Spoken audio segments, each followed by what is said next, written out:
I'm here with the beautiful Mary Neely Grissom. Yes. And we're here to talk about something historical that a lot of people don't know about and need to know about. That's right. Julius Neely, your grandfather, Correct. built a school because he knew that your parents, well, his kids needed to go to school. Yes. You say he was a slave. He had been a slave. Why? Why was he a slave? No, I said, wow. Oh. Yeah, no, because I'm sitting here talking to history. I was going to say he didn't choose. I'm sitting here talking to history, generations. I was going to say he didn't choose. I know that. No, that's a wow. You know what I'm saying? I He was a mean, slave. to sit across from you, knowing that your grandfather. I think his owner helped him some because he built that school and he had money Right. to build that school. You know, he wasn't supposed to have money, but he did. He had some money, and he bought property with that money, Right. so that he could make the school for his children. And I was not one of the first ones, but I did go, and it was fun. It was a school, and I felt good about I could go. And she said if I passed the test for the first grade, I could go to second. Okay. And my cousins who didn't pass had to stay in a grade back. So, you know, I felt real good about that. It was a bold move. And that's another wow. That just out of slavery, knowing his kids need an education, is, you know what? I know this is a risk, but I'm going to build a school for my children. Small school. Are you going to do that? Huh? You said you're going to build No, one? I'm saying he said this. Yes, you know, he did. I'm going to build a school for my children. And he did it back in the woods. On his property. So nobody could see it. With his own hands. Right. I have a video that you should see sometimes. I love to see it. That building Right. coming out of the woods. It makes you want to cry when you look at that. You think people were in there? Yeah. But it worked. And it was small school, one-room school. Yes. About how many students? It would hold up probably 20 comfortably. Okay. Comfortably. It was small, but some of us are small too. How did you get to school if you built it way in the back? How did you get to school? I had to walk. I was probably about a fourth of a mile from the school. And you started at age 5? Yes, but I was closer than a lot of people. But you walked to school and walked back. Wow. Can you remember the furthest distance someone had to walk? Probably about 4.5, Miles? 5 miles. Wow. Yes. Because all of this was country, and they had little shortcuts where they could go through Right. to get to school. But it was quite a ways, and most of it was Neely property that we were going through. I know at your age, 5 to 8 years old, when you went to attend the school, you may not remember, but how long did it take for your dad and the neighbors and everybody to help to build the school? Oh no, I don't know that. Probably about, I would guess about 10 years. About 10 years. Okay. But I didn't find that information. I don't know that really. But it had to take a while because of using their hands. They didn't have a lot of equipment, right, as we have now. And it was made out of oak, so it stood the test of time. I mean, that is a testimony that, you know, yes. it just shows that it's still there. Whatever's needed, get it done. We moved. Because if they were able to get what's needed done back then, there's no excuses for us. You're right. Today. But we moved it from where it was up to the highway, which was in front of his house, Granddad's house. We did move it. We moved it. The entire little school. we decided that it looked bad. People, animals had tried to do whatever they do. They were running from the hunters, and hunters were shooting, and it looked bad. And we didn't think anyone would want to go down there and see it. Yeah. So we wanted to put it up on the road where people would look and see it and say, let's go look at this little house. So it's sitting up on the highway now. Wow. But where the school was, we put a footprint, which is the shape of the school, and we're covering it with bricks. You can buy a brick and put on it whatever you want in memory of, in honor of, and we're going to cover that. Yeah. So you can always go back and say, this is where the school was. You know, it's about a half mile. What was the what do people say in that neighborhood right now about this historic school? Well, some say, wow, what you said. Wow. Wow. Yeah. And then some say, look at what we have. Right. Say, can you believe it? Right. I didn't think they were going to be able to do this. But they did it. Wow. Because it was hard. It was difficult. It was expensive. And I'm president, and I didn't really know how to reconstruct a house. We had to reconstruct that house. Exactly. But I was able to get some contractors who knew how. Now, why did you feel the need? It's history, but I still want you to share with our viewers. Why did you feel the need to reconstruct this house, to tell your grandfather's story? Because I thought he deserved it. If he could spend his money and time to build that building, there are others who you hear about now who have built buildings, but you don't hear about Julius Erastus. You hear about the others. I know that the Rosen walls were one group that rebuilt a lot of houses for blacks in Rowan County and in the South, but they had help. They had money, and they had friends and other groups that helped. Right. Julius didn't have anybody. He had just Julius. But have you heard about It's Julius? that vision. Have you ever heard about Julius? Not until I met you. But that's why I built the building. So they will know. Right. He's another black important person that nobody knows about. Right. But they're going to know about it. Right. Because I'm not going to stop until the word is out there. Why should little black kids visit this school? What are they going to learn from this? They're going to learn what their grandparents had to do to make a living. Now they don't know. They think it's just like them. You just walk out there and turn TV on. Right. But they will find out what it's like. Sacrifice and hard work. Yes. Yeah.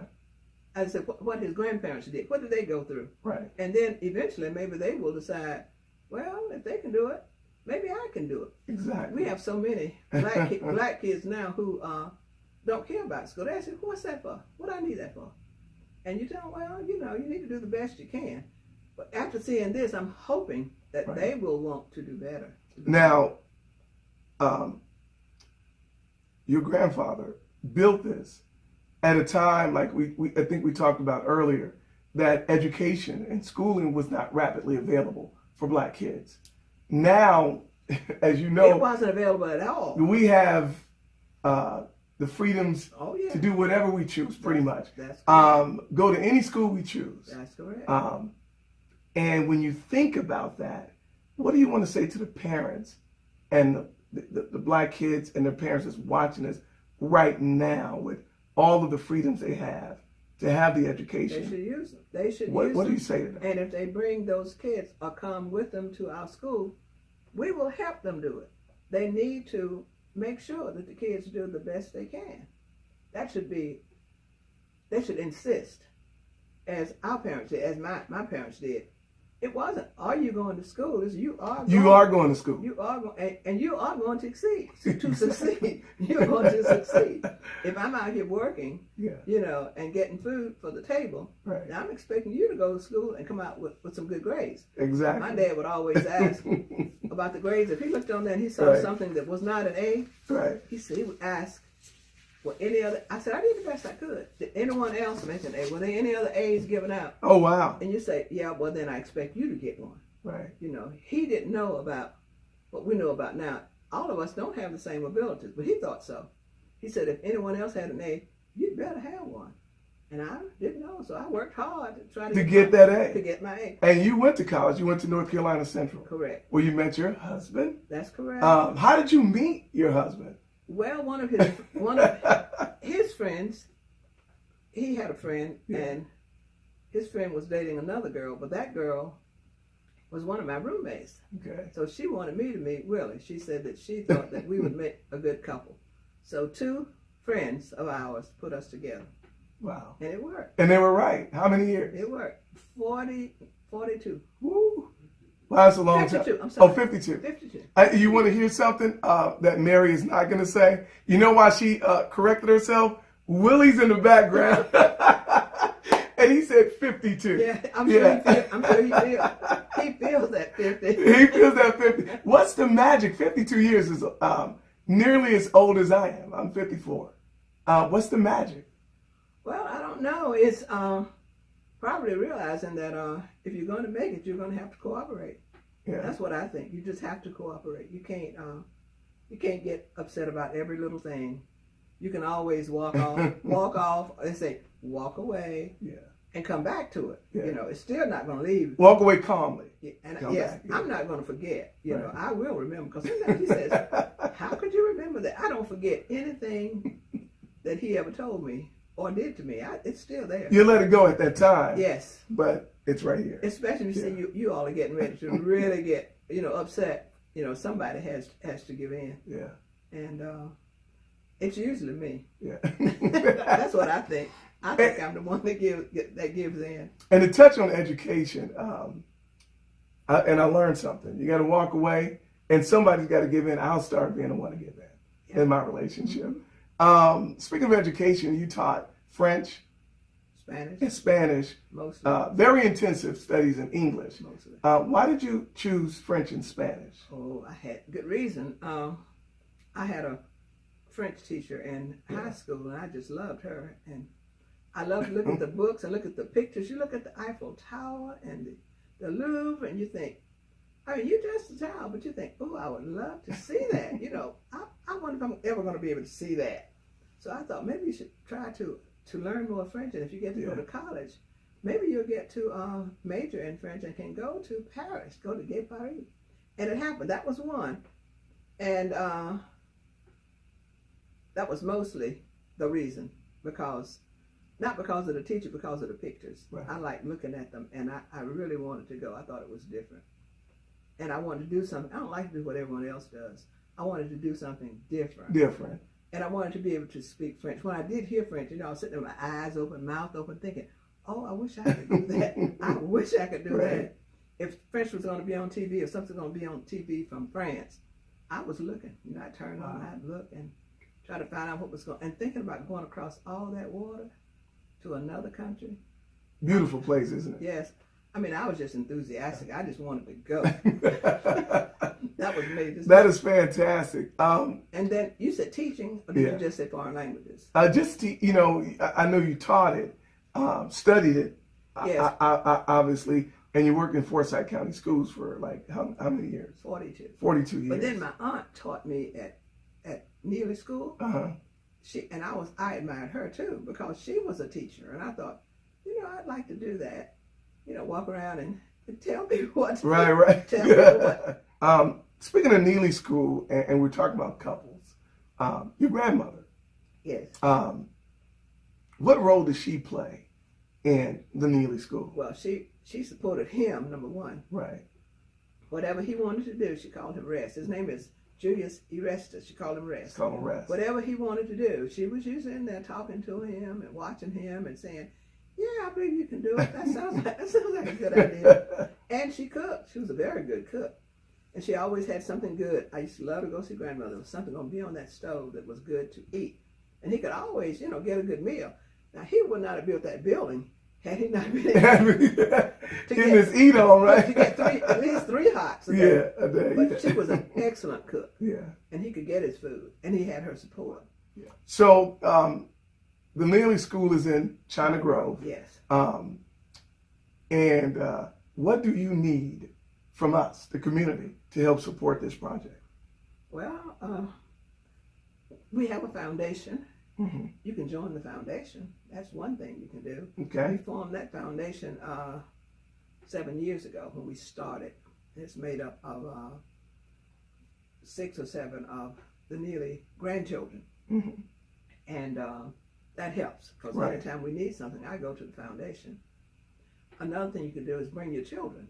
You asked earlier about the children. Right. Well, bring them so that they can read my book, can talk to me, can talk to the other board members, work with them. I'm going to get some students from Livingstone College also to help teach. I think the students would enjoy working with a college student. Absolutely. And that's why I think they should. Absolutely. So you have a book. I have a book. And the book tells the story. The book tells the entire story. And I read the book, and it's a really good book. Illustration is good too, and it's fun for the whole family. Excellent. And that's what I love. Like it's not too difficult for children to relate to, and it's not on such a child's level. Adults can enjoy it as well. It's well written. The lady who wrote it did an excellent job. Excellent job. She interviewed me, and I never knew what she might put in that book. And I would answer, and then when I would look at the book, I thought, oh my, did I say that? Yeah. Whatever it was, she would have it in there. And the student was from Carolina who did the drawings. Right. And she did an excellent job. It is a great book. Beautiful illustrations. And they both put their hearts in it. You would think they were Neelys. I'm serious. Exactly. They, she will tell me, no, Mary. They brought you in to the entire story. She'll say. And I feel like I know your grandfather after reading that book. Well, evidently, I knew him, but I didn't know this part. Evidently, he was stubborn because and I think that's maybe where I received mine from. I can be stubborn. But he had to be to say, I'm going to build this school. Had to be. And did it. And bold, stubborn and bold. Sometimes stubborn is a good thing when it's working for the greater good. Correct. Greater good. Thank you so much for speaking with me, sharing with our audience history that they need to know. You made it fun. I try to. What is your favorite type of music? Oh, what do you mean? I like rhythm and blues. Oh, do you? Okay. Yeah. Well, I used to listen to whom? I'm not. Busta Brown.